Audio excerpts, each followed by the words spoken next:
बड़ी खबर जो है राजस्थान के सीमावर्ती जिलों में अलर्ट जारी कर दिया गया है और न सिर्फ राजस्थान के सीमावर्ती बॉर्डर इलाके बल्कि अलग अलग राज्यों के जो बॉर्डर इलाके जिसकी बहुत बड़ी सीमा सीधा पाकिस्तान से लगती है, वहां भी इसी तरह की अलर्टनेस देखने को मिल रही है। और राजस्थान के सीमावर्ती जिले कई ऐसे जिले हैं जो सीधा पाकिस्तान की सीमा से टच होते हैं और उसको लेकर आपको बता दें कि अमृतसर में भी रेड अलर्ट जारी किया गया है, जहां पर पाक के हमले के बाद रेड अलर्ट जारी किया गया। तो बड़ी खबर आप तक साझा कर रहे हैं, अमृतसर में जारी किया गया है रेड अलर्ट। राजस्थान सीमावर्ती इलाकों में अलर्ट जारी करने के बाद अमृतसर में भी रेड अलर्ट जारी कर दिया गया है। लोगों से मुलाकात कर लगातार प्रशासनिक अमला उनसे अपील कर रहा है, उनको इस पूरे मामले से अवगत करा रहा है कि डरना नहीं है, पूरा देश एकजुट है और अपने भारतीय जवानों पर, अपने भारतीय वीर सैनिकों पर पूरा भरोसा रखें, उनको हिम्मत दें, उनका मनोबल बढ़ाएं, किसी भी तरह से उनके कॉन्फिडेंस को खत्म नहीं करना है।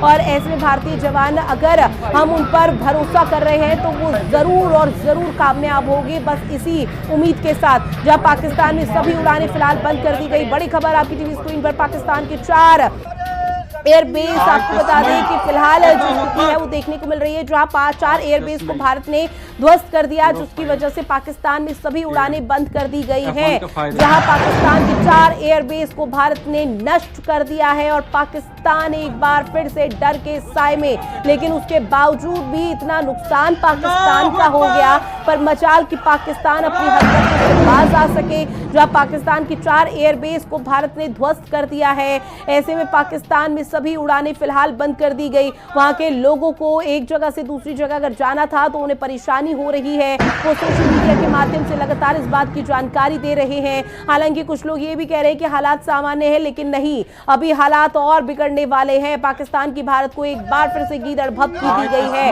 जब पाकिस्तान अपनी हरकतों से बाज नहीं आ रहा, लेकिन पाकिस्तान की भारत को फिर से गीदड़ भभकी, जब पाकिस्तान की तरफ से कई ऐसे रिएक्शन सियासतदानों के सामने आ गए। कभी खून की नदियां बहाने की बात करते थे तो वही पाक विमानों पर MRSAM मिसाइल से अटैक हुआ, मीडियम रेंज की मिसाइल से भारत का पलटवार। जहां बता दें कि पाक विमानों पर MRSAM मिसाइल से अटैक किया गया। बड़ी खबर, मीडियम रेंज की मिसाइल से भारत पर पलटवार किया गया है। पाक विमानों का MRSAM मिसाइल से ये बड़ा अटैक माना जा रहा है, मीडियम रेंज की मिसाइल से भारत का पलटवार, लेकिन भारत के सामने पाकिस्तान टिकेगा नहीं।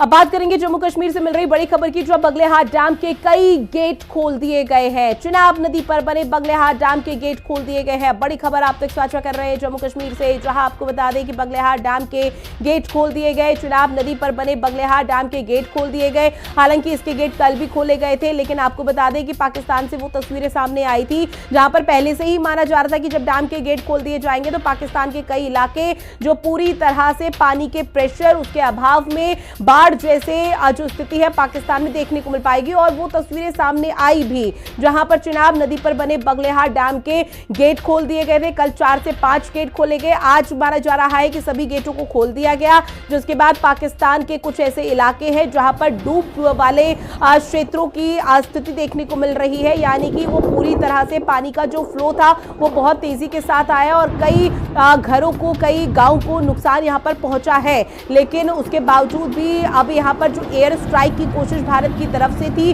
उसमें वो कामयाब हुई, लेकिन अब सैन्य शक्ति देखने को मिल रही है।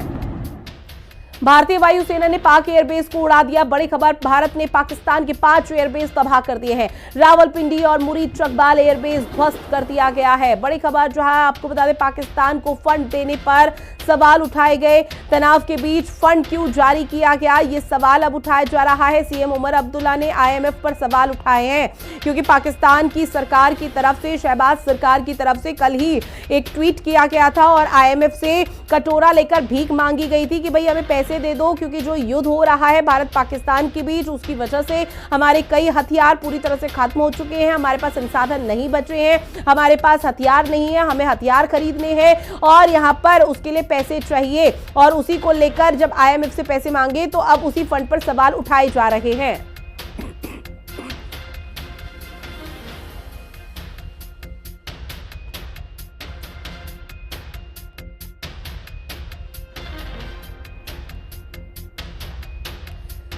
तो सीएम उमर अब्दुल्ला जो कि जम्मू कश्मीर के मुख्यमंत्री हैं, उनकी तरफ से सवाल उठाया गया कि पाकिस्तान को फंड किस आधार पर जारी किया गया, और अगर पाकिस्तान को ये फंड जारी किया गया है आईएमएफ की तरफ से, तो क्या ये दिखाने की कोशिश की अमेरिका जो एक तरफ ये कह रहा है कि वो भारत का समर्थन करता है, लेकिन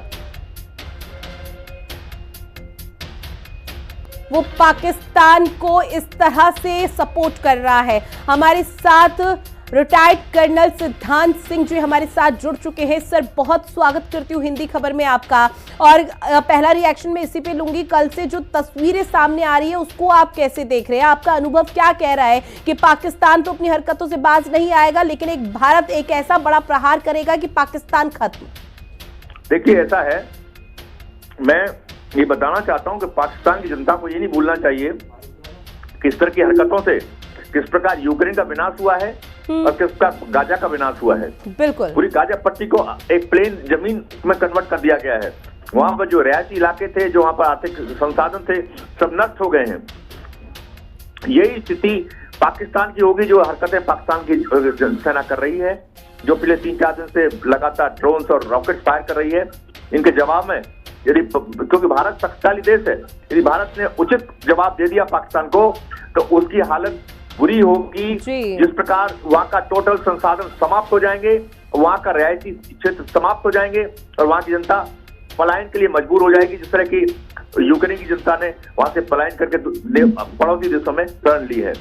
तो ये एक पाकिस्तान के लिए बड़ा दुर्भाग्यपूर्ण कदम है और पाकिस्तान की जनता के साथ मेरा पूरी सहानुभूति है कि उसकी जो फ्यूचर है, भविष्य है, वहां की सेना ने बिल्कुल बर्बाद कर दिया है। बिल्कुल सर, देखिए, सियासतदान, हुक्मरान और जो आतंकी संगठनों की वजह से पाकिस्तान जिनके शय पर इतना नाच रहा है, उछल रहा है, वो अपनी आवाम के बारे में तक नहीं सोच रहा कि उन्होंने अपनी आवाम को कितनी बड़ी मुसीबत में डाल दिया है। लेकिन इस बीच में आईएमएफ को लेकर भी आपसे समझूंगी सर कि आईएमएफ से कटोरा लेकर भीख मांगना, फिर आईएमएफ की तरफ से पैसा भी देना, उसको क्या दर्शाता है? लौटूंगी इसी सवाल के साथ। इस बीच एक बड़ी खबर ये मिल रही है कि इस्लामाबाद में सभी पेट्रोल पंप बंद कर दिए गए हैं। इस्लामाबाद में 48 घंटे के लिए पेट्रोल पंप को बंद कर दिया गया। इस्लामाबाद के जो सभी पेट्रोल पंप हैं उन्हें पाकिस्तान की तरफ से बंद कर दिया गया है। और इस्लामाबाद वो इलाका जहां पर भारत की तरफ से जब जवाबी कार्रवाई की गई थी, तो इस्लामाबाद के कई इलाकों में जो तस्वीरें थी वो पूरी तरह से ऐसी सामने आई थी जहां पर